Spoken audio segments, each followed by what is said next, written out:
குறள் விளக்கம். பால் அறம். இயல் துறவறவியல். அதிகாரம் இன்னா செய்யாமை. குறள் 314.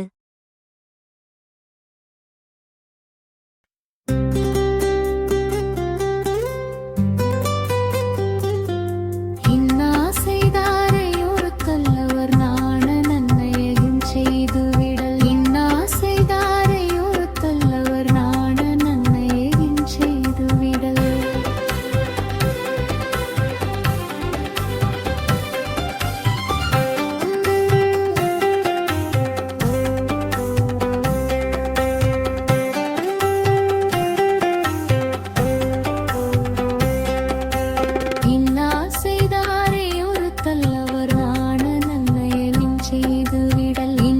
செய்தாரை ஒருத்தல் அவர் நாண நன்மையகின் செய்து விடல்.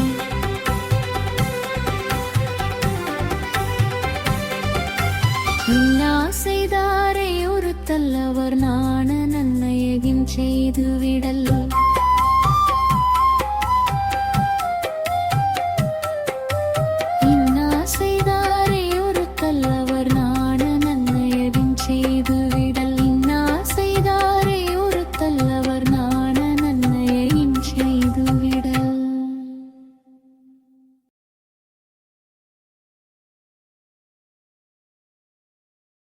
நமக்கு துன்பம் செய்தவரை தண்டிக்கும் வழி அவர் வெட்கப்படும்படி அவருக்கு நன்மைகளை செய்துவிடுவதே ஆகும். The way to punish those who have harmed you is to shame them with acts of kindness.